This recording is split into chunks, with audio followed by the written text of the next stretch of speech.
व्हेकेट करण्यासंदर्भामध्ये कायदेशीर मुद्दे जे समोर आहेत त्या संदर्भामध्ये याच्या अगोदर मुख्यमंत्र्यांशी चर्चा झालेली होती. ते मी सन्माननीय पवार साहेबांना अवगत केलेलं आहे. त्यांचे त्याच्यामधले जे मतं आहेत ते समजून घेतलेले आहेत आणि आता सुप्रीम कोर्टामध्ये ही प्रक्रिया पुढे नेण्याच्या दृष्टिकोनातून सरकारची पूर्वतयारी जवळपास होत आलेली आहे. त्या बाबतीमध्ये अधिकृत माहिती सन्माननीय मुख्यमंत्र्यांच्या स्तरावरून आज उद्या अपेक्षित आहे. सर, आपण कधी अपील करणार आहोत सर्वोच्च न्यायालयात? असं आहे की हे सगळं लिगल डॉक्युमेंटेशन आहे, ते व्यवस्थितपणे होणं अपेक्षित आहे आणि त्यामुळे कुठल्याही त्रुटी राहू नयेत ही दक्षता घेणं आवश्यक आहे. याच्यामध्ये सर्वंकष विचार करूनच आपण पुढे गेलं पाहिजे, जेणेकरून आपल्याला यश मिळावं आणि इंटरिम स्टे कसा व्हेकेट होईल या बाबतीमध्ये हा विचारविनिमय झालेला आहे. मला वाटतं की पवार साहेबांची मतं त्याच्यामध्ये समजून घेण्यासंदर्भातली आज मी भेट घेतली त्यांच्याशी आणि चर्चा केलेली आहे. पण शरद पवार यांचं मत होतं अध्यादेश हा एक त्यामध्ये मार्ग असू शकेल. असं आहे की 2-3 पर्याय आहेत त्याच्यामध्ये सांगितल्याप्रमाणे. ऑर्डिनन्स काढायचा, रिव्ह्यू पिटिशन दाखल, रिकॉल पिटिशन दाखल करायचं किंवा मग कॉन्स्टिट्यूशन बेंच समोर जाईल. 2-3 पर्याय आहेत. त्याच्यामधला आता अंतिम पर्याय मुख्यमंत्री सांगतीलच आपल्याला. राज्यभरामध्ये आंदोलन सुरू आहे, कुठेतरी सरकार कमी पडतंय आंदोलकांची ते चर्चा. आंदोलन कोणाविरुद्ध आहे मला सांगा ना. खरं म्हणजे मुद्दा असा आहे ही सर्व न्यायालयीन प्रोसेस आहे आणि सरकार तुमच्या बरोबरच आहेत. जे लोक आंदोलन करते आहेत मराठा समाजाच्या वतीने त्यांना मला अपील करायचं, त्यांना विनंती करायची आहे मला की सरकार तुमच्या बरोबरच आहे ना आणि सर्व राजकीय पक्ष एकमत आहे ह्याच्यामध्ये. मग ज्यावेळेस विधानसभेमध्ये कायदा झाला त्यावेळेस सुद्धा आपण एकत्रच होतो आणि आज सुद्धा विरोधी पक्षासहित जी बैठक मुख्यमंत्र्यांनी घेतली त्या सर्व विरोधी पक्ष नेते होते, त्याच्यात बाकी लोक होते. त्यामुळे वाद कोणाशी आहे? वाद कोणाशीच नाही आहे. फक्त न्याय असं आहे की एखादी गोष्ट न्यायालयाच्या कक्षेमध्ये असेल तर मग ती प्रॉपर पद्धतीने मांडणं आणि त्याच्यातून तो जो अंतरिम आदेश आलेला आहे तो व्हेकेट करून घेणं हे पर्याय आपल्यासमोर येतात. घटनापीठ लवकरात लवकर स्थापन व्हावं यासाठी आपण मुख्य न्यायमूर्तींकडे जाणार हो, तो प्रयत्न करणं असं तीच प्रोसेस सुरू आहे ना. आज सोमवार आहे, तीच प्रोसेस आपली सुरू आहे. त्याकरता काही कन्सल्टेशनची गरज होती, ती चर्चा झालेली. चंद्रकांत पाटील यांनी म्हटलंय की काही मराठा नेतेच आहेत त्यांनाच हे आरक्षण नकोय कारण की त्यांना मागासले पण वाटेल. त्यांनी हे स्पष्ट करावं की कोणाला नको आहे. मला वाटतं की या विषयामध्ये रोज मतमतांतर होण्यापेक्षा एक आवाज आला पाहिजे. सकल मराठा समाजाचा एक आवाज बुलंद आला पाहिजे. रोज वेगवेगळी मतं बाहेर सांगून मला वाटतं त्याच्यामध्ये कन्फ्युजन निर्माण होतं. तर चंद्रकांत पाटील ज्येष्ठ नेते आहेत. माझी अपेक्षा एवढीच आहे की वेगळी विधानं टाळून आपण एकमताने निर्णय घ्यायचा आहे. आपली चर्चा झालेलीच आपली. सर, एक वेगळी आज गोष्ट दिसून आली की अनेक दलित संघटना मराठा आंदोलनामध्ये उतरल्या.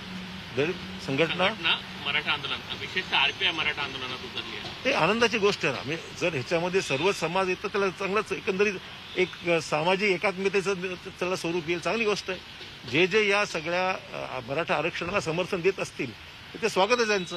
सर, धनगर याच्यामागे काही राजकारण वाटतं तुम्हाला? विरोधी आरपीआय भाजपसोबत आहे आणि तीच आरपीआय भाजपसोबत आहे आणि तीच आंदोलन. इथे कुठला पक्षाचा विषयच नाहीये. म्हणजे तुम्ही मला जर विचारलं इथे कुठला राजकीय पक्षाचं लेबल नाही, संघटनांना पाहिजे कोणालाच नको आहे. मी सुद्धा व्यक्तीच्या कुठला राजकीय पक्षाचं लेबल लावून या ठिकाणी आलेलो नाहीये.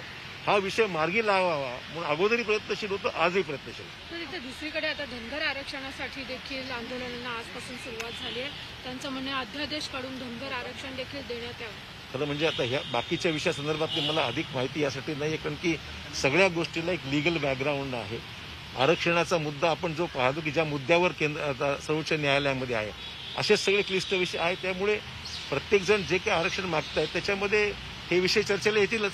सर, दिवसेंदिवस मराठा संघटनाच्या ज्या आक्रमक होत आहेत, आपण साधारणतः त्यांना काही कालावधी देऊ शकाल का? एवढ्या कालावधीमध्ये कोर्ट असे आपण कोर्टामध्ये मूव्ह करतच आहोत ना. सर्वोच्च न्यायालयाने बेंच गठीत करणं ही जी प्रक्रिया आहे शेवटी मुख्य न्यायाधीशांना, सर्वोच्च न्यायालयाच्या मुख्य न्यायाधीशांना तो निर्णय घ्यावा लागेल. कॉन्स्टिट्यूशन बेंच गठीत करण्याच्या बाबतीमध्ये ही न्यायालयीन प्रक्रिया आपण आपल्या वकिलांच्या मार्फत तातडीने व्हायचा प्रयत्न करत आहोत. शेवटचा प्रश्न सर, मनसेने आज आंदोलन केलं लोकसेवा सुरू व्हावी, सविनय कायदेभंग, कारण की जरी लॉकडाऊन असलं तरी सुद्धा लोकांची अडचणी वाटतात. तुमची काय प्रतिक्रिया आहे लोकल सेवेसंदर्भात? असं आहे की जिल्ह्यामधली वेगवेगळ्या जिल्ह्यातली वेगवेगळी परिस्थिती आहे. मोठ्या शहरांची, मुंबई पुण्यासारख्या शहरांची वेगळी परिस्थिती आहे. त्यामुळे कोरोनाचा संसर्ग वाढू नये आणि ते वाढू नये याकरता ज्या काही खबरदारी घ्यायची असेल ती काळजीपूर्वक घेतली पाहिजे. लोकल चालू कराव्यात, बंद ठेवाव्यात. हा विषय सर्वस्वी जे काही माहिती राज्य शासनाकडे येते, जे काही रोजचं रोज जे काही आढळतंय ते लक्षात घेऊन अनेक वेळा निर्णय घ्यावे लागतात, कधी कधी रद्दही करावे लागतात. ते मला वाटतं की मुख्यमंत्री या सगळ्या गोष्टींमध्ये त्यांना माहिती आहे, त्यांच्याकडे सगळ्याच डिपार्टमेंटच्या माहिती येत असते आणि त्या अनुषंगाने ही संसर्ग वाढू नये दक्षता घेतली पाहिजे. Yes. फार्मर शेतकऱ्यांचं जे बिल होतं ते राज्यसभेमध्ये होतं, परंतु राष्ट्रवादी की शिवसेनेने वॉकआउट केलं, त्याला मतदान केलेलं नाही. त्यामुळे विविध चर्चा ज्या आहेत त्या सुरू ते झाल्या. काँग्रेसचा विरोध आहेच ना. ज्या पद्धतीने शेतकऱ्यांची गैरछेपी होते आहे, मध्यस्थांना त्याचा फायदा होतोय, अशा प्रकारचा कायदा देशात लागू होऊ नये ही काँग्रेसची भूमिका आहेच. त्याच्यामुळे मुद्दा एवढाच मर्यादित आहे की त्यांनी काय भूमिका वॉकआउटची घेतली याची मला कल्पना नाही. तुम्ही त्यांनाच विचारू शकता. पण म्हणजे त्या जेव्हा ह्याचं वोटिंग होतं तेव्हा प्रमुख नेते तिथे उपस्थित नव्हते, वॉकआउट करण्यात आलं, विरोधात मतदान झालेलं नाही, काही जणांना निलंबित देखील केलंय. ह्याला तुम्ही कसं बघता? कारण इथं एकत्र आहे सरकार. ते मान्य ना मला. असं राज्यामध्ये आम्ही एकत्रित आहोत, केंद्रामध्ये सुद्धा एकत्र असावं अशी आमची सर्वांची भावना आहे. या मुद्द्यावर त्यांची भूमिका का त्यांनी वेगळी घेतली हे त्यांनाच विचारतो, मला माहित नाही. सर, इन हिंदी ये शिवसेना और एनसीपी की जो भूमिका रही है फार्म बिल पे वो अलग रही है लोकसभा और राज्यसभा में, और इससे चर्चा और अटकलें पैदा हो रही है कि क्या महाविकास आघाड़ी में कांग्रेस इस बात से खुश है कि एक क्लियर विरोध नहीं आया है? देखिए, महाविकास आघाड़ी का जो गठबंधन है वो महाराष्ट्र की हद तक है. अब दिल्ली में इनकी अलग स्टैंड होगा तो किस वजह से है ये इसको कमेंट नहीं कर. कांग्रेस का तो इस बिल को विरोध है ही. कांग्रेस कहना है कि इस बिल की वजह से जो किसानों पे अन्याय होगा, बिचौलियों का फायदा नहीं होना चाहिए. ये भूमिका केंद्र सरकार ने रखकर जो किया है वो ध्यान में रखते हुए किसानों के कितनी चीज फेवर में है, अगेंस्ट में है, ये बात आज खुल के सामने आई है. तो किसानों के हित में ये बिल नहीं है, यही भूमिका सबकी है और इसलिए कांग्रेस का विरोध है इस बिल को. भिवंडी में आज बिल्डिंग कोलैप्स हुआ है. सवाल ये उठ रहे हैं कि एक कलाकार के घर को डिमोलिश करने में बहुत जल्दी दिखाई गई, लेकिन इस तरह के जो बिल्डिंग्स हैं जो जर्जर हालत में हैं उनको डिमोलिश करने में उतनी ही तत्परता नहीं दिखाई जा रही. ऐसा है कि हर चीज को किसी और इश्यू से कंपेयर नहीं किया जा सकता है. जो अनऑथोराइज है वो अनऑथोराइज है और इसीलिए लोगों की जान बचाना ये जरूरी है और अनऑथोराइज कंस्ट्रक्शन बढ़े नहीं इसके बारे में भी ध्यान देने की आवश्यकता है. तो there is no point in comparison the two issues. And the farmer- शेतकरी विधेयकावरून आपल्याला राष्ट्रवादी काँग्रेस आणि शिवसेनेची केंद्रामध्ये वेगळी भूमिका पाहायला मिळाली. महाविकास आघाडी सरकार राज्यात एकत्र आहे, 3 पक्ष एका विचाराने चालत आहेत. हाच विचार एकत्र केंद्रात सुद्धा हवा असं वाटत नाही. झालं तर फार आनंदाची गोष्ट आहे. म्हणजे शेतकऱ्यांच्या भल्यासाठी काँग्रेस आज लढत आहे आणि त्याच भूमिकेसंदर्भामध्ये सर्वांनी एकजुटीने जर विरोध केला तर मला वाटतं की म्हणजे शेतकऱ्यांचा आवाज बुलंद करण्याकरता फायदा होऊ शकते या गोष्टीचा. End the Maratha thing in Hindi sir, कब तक कोई डिसीजन लिया जाएगा? कौन सा ऑप्शन चुना है? 3 ऑप्शन है सरकार के पास. देखिए, ये सब इश्यूज पे बहुत डिटेल में डिस्कशन हुआ है. जो सीनियर काउंसिल से उनसे भी डिस्कशन हो चुका है.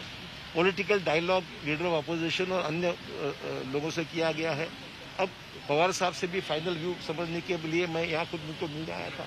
ये असेस करके ये प्रोसेस अभी शुरू है. We are expecting that today tomorrow CM should make some final announcement on this issue. नाही सर, पण मराठा संघटनांचं म्हणणं आहे की आता 12 दिवस झाले स्थगिती मिळून, मात्र सरकारकडनं काहीच हालचाल दिसत नाही, असं तातडीने नाही. कोर्टात अजूनही हा विषय सुप्रीम कोर्टामध्ये काही लागलेला नाही, तारीख काही लागलेली नाही आहे. आपल्याला कॉन्स्टिट्युशनल बेंच फॉर्मेशनचा विषय आहे. आपण बाजू मांडत असता एकीकडे आपण म्हणतो की सरकार बाजू व्यवस्थित मांडत नाही असे आक्षेप घेतले जातात. तर बाजू मांडत असताना विचारपूर्वक निर्णय घेतला पाहिजे. दुसरीकडे हाही विषय आहे.